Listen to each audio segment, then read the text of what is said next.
my work's all about getting people to be more creative in the workplace. And I do that in a number of ways. I do it by teaching creative thinking tools. I also do team development, where I often use art to help people to unlock their creativity, get them to think in new ways. But yeah, it's important to me because I think before I was self-employed now, when I was working for a larger organisation, I did find that it was quite constraining, and the lack of creativity I thought was something. Yeah, and that's why where my business was born, really, because I saw how the lack of creativity wasn't good for people, it wasn't good for the organisation, and that's where my desire to do something about it came about, actually. Yeah. I noticed that a lot of people who are highly creative end up leaving organizations and setting up something that they create themselves. And Oh, yeah. is that what you've done? Yeah, yeah. This is, I've done that. Yeah. And I think it's a creative mind. I mean, creating your business is a very creative thing. I think people in business don't realize how creative they are, because they've got to, they've made something from nothing, and so that is, in essence, being in business can be very creative. Yeah. And also this kind of desire not to have someone telling you what to do, to be able to take the initiative and to do things your own way without having to fulfill management expectations. Yeah. I do like, being able to do my own thing. Yeah. But even when you're self-employed, you do have expectations of your client or your customer. So you don't have a manager or a boss as such, but you do have somebody with expectations that you've got to meet. But I think you have more freedom in how you do that, and they probably come to you because they like the way you approach things. It's slightly different, yes. Yeah, but I do like that freedom. Yes, and for highly creative people who tend to be mavericks, who tend to be nonconformist, who tend to always be coming up with ideas that that are not always in harmony with what the organization expects, sometimes it's difficult to find or to sustain a position within the organization. So how do you help your clients, the individual clients, how do you help them to be creative and at the same time maintain their position? Yeah, I think I do that by involving management, because I think management are key to organizational creativity. Because if you don't have managers that allow you the space, or manage in a way that allows people to, have the space for creativity, then the individual can't really function. So I always work with managers and help them to, maybe work on them first and actually get them to be creative, so that then they understand the value, and then they can then create it, then the organization changes as a whole. So that's how I try and do it. I don't really, and also when you're working freelance, it's usually the HR director or the manager that invites you into the organization anyway. So I make sure I get managers on board, because I think that's the crux to creativity in a company. Well, creativity involves a lot of risk taking, and managers are accountable for holding the strings to the budget and being accountable for how resources are spent. So they may take risks based on their own initiatives, but it's much more difficult to take risks based on what somebody else is going to do. Yeah, I think organisations are changing slightly now, because I think there's a lot around staff engagement. So there's a lot around. There's a willingness to engage staff with new ideas and get their input into things. I don't think there's in the companies I work with anyway. So I work with housing associations, some law firms. It's quite a variety, but I don't think they're. I think they're quite open to that risk, and I think the world's changed slightly. So I think as long as it's managed and you can put parameters around it and the risk is managed, I think it's okay. So I don't find too much reluctance. Bit of wariness, yes, but I think that's where the work comes in. And if you can do change on like a cultural level, then they're more likely to be open to doing things they might not always do, or take on staff ideas for working in new ways. But obviously, if there's like a big price tag attached to it, it'll be a different set of be a different ball game, really. There. And do you notice that there's a difference in terms of how creativity is managed in the public sector as opposed to the private sector? I think so. I mean, I was in the public sector for almost, well, about 18 years actually. And I hope it's changed now. I'm not sure if it has, but when I was there, creativity was stifled. And I found when I started working in the private sector, people are much more open and more appreciative of what creativity can do. So I think there is a real difference between private and public sector, because businesses know that to create the next new thing or to stay on top of your competitors, you have to be creative. And I think with the public sector, they have different pressures. It's more about saving money, cutting costs, rather than creating anything new.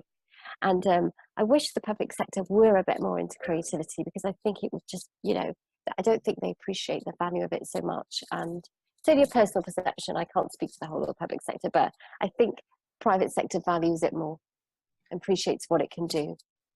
I suppose in the public sector, there's a lot more pressure on being accountable and value for money. That's like a big thing, isn't it? That we have to justify all the taxpayers' money, the way it's spent, basically, and the way we can provide tangible outcomes is usually not through creativity but through efficiency, showing how we've saved money, how we've utilized the resources to maximum benefit. Yeah, I see where you're coming from, but actually I think in the business sector, in the private sector, it's actually your money. So you're more careful how you spend it, and the outcomes that you expect are actually much higher than the public sector.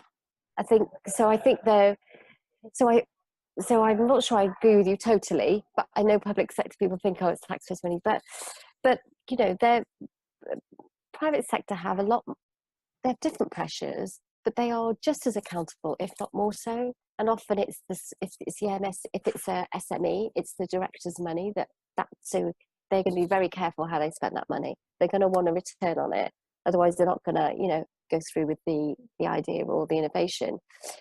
So and also I think the public sector, if they're just about efficiencies and cost savings, that's not where change will happen. And I think that's where the problem is, because you have to get out of that mode of where can we cut costs. It's not about efficiency anymore.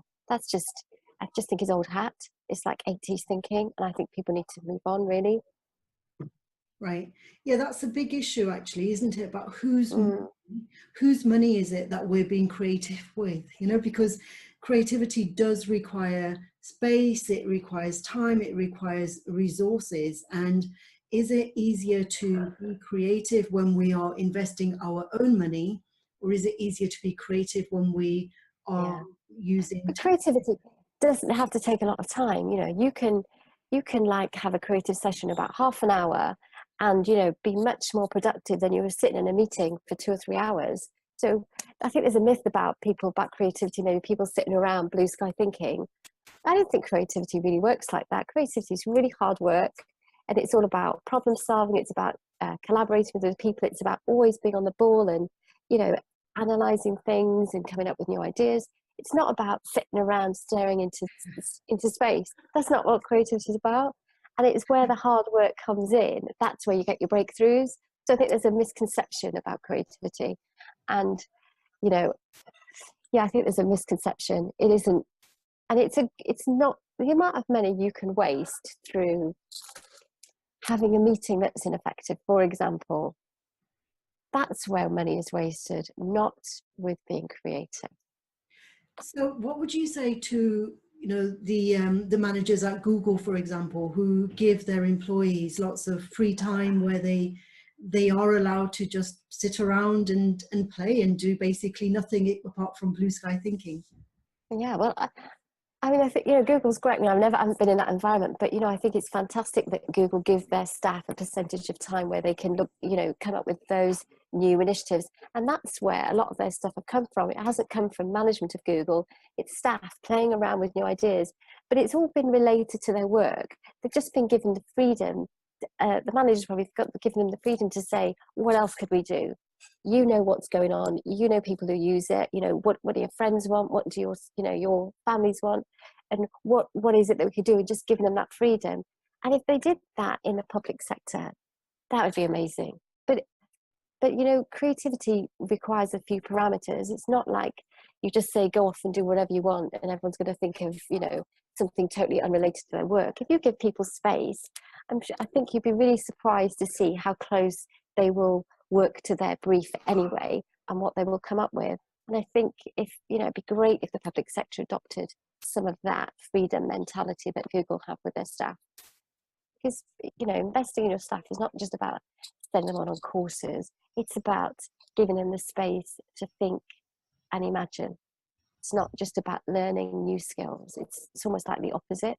It's about saying, what have you got bubbling around inside you and how can we give you that space to bring it out and develop it? So it's almost like it's the other way around. So do you think of creativity as a gift, as a talent, or as a skill that can be developed? Yeah. I think Tabano famously said creativity is a skill that can be learned and developed. It can be, yeah. There's a difference between creativity and artistry, for example. But creativity is definitely a skill. We all had it when we were kids, and it just got socialized out of us. You can see children how creative they are and how, if you tell them they can't do something, they'll think of another way of doing it and, creative play and everything. But I think the society just makes us more, it's left brain dominant, isn't it? So we've just been brought up to conform really and accept and follow rules. So I think what creativity is about relearning, and we've all got it in us. We've just got to peel off the wrappers and bring it back out again. And it's amazing how quickly you can do that. In some of my workshops, it's like, an hour and people are already, thinking in metaphors. And yeah, so I think it's with all of us that it is a skill. Yeah. And it's a skill, like any skill, it needs to be useful in some way.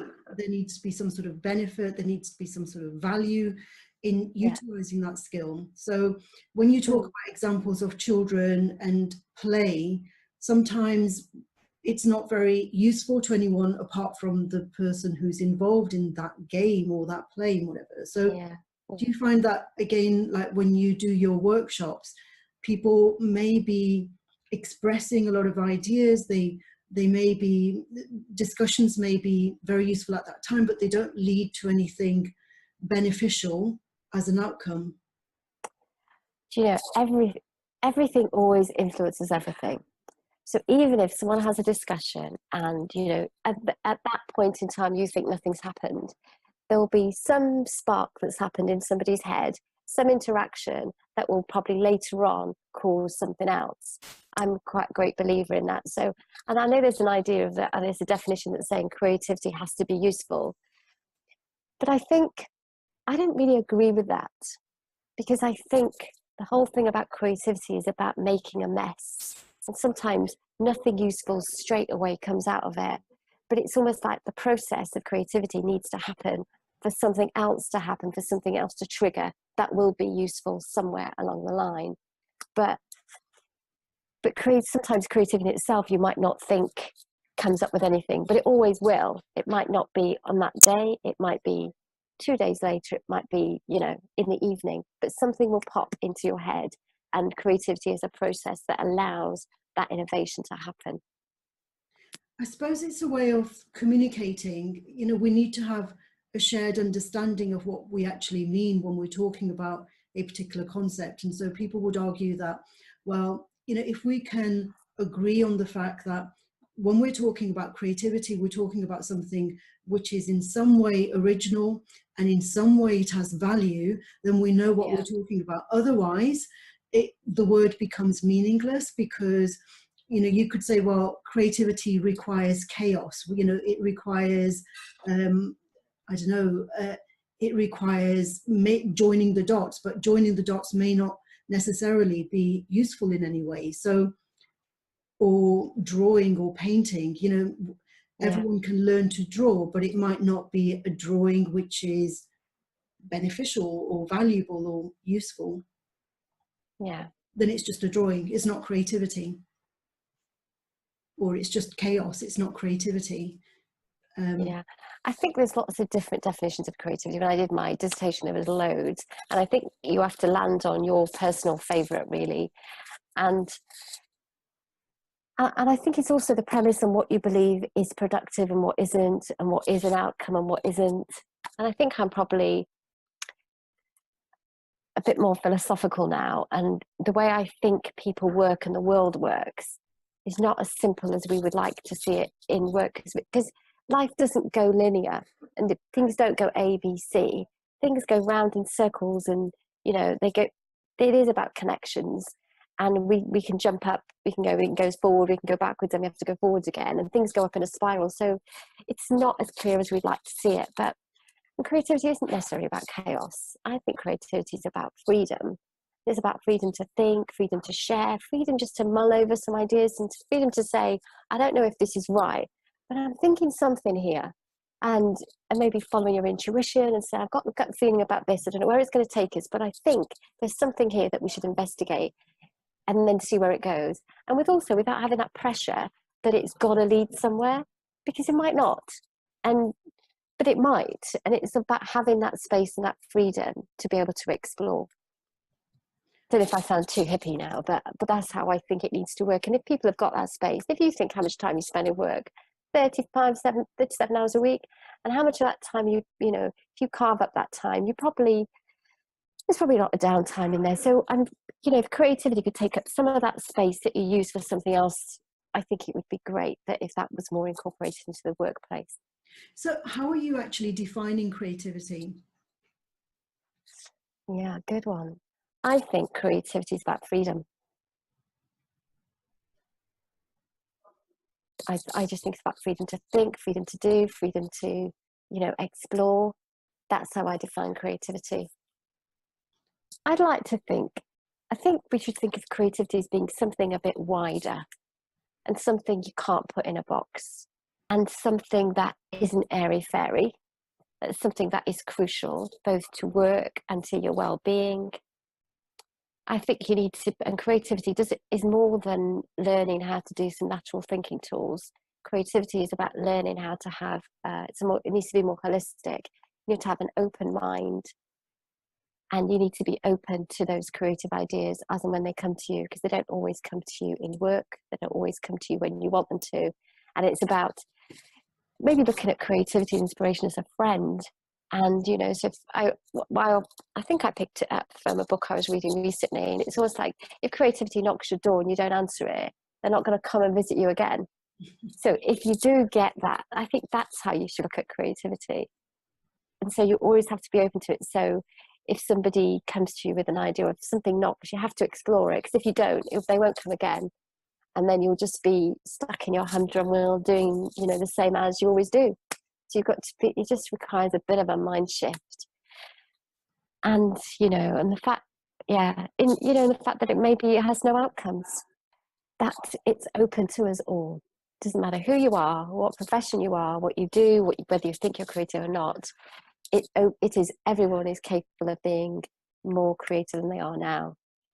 That's what I'd like to tell everybody out there who thinks they're not creative. You are, and you can be more so. It's not just down to the graphic designers or we have certain views of who the creative people are, and I just think that's rubbish. There are loads of people in business, solicitors, accountants, whoever they are, that are creative. It's not to do with what society would have us to believe are the creative industries. In fact, some of them I don't even think are that creative. So I would just say we all are, and we can be more so. So experiment and, follow your whim.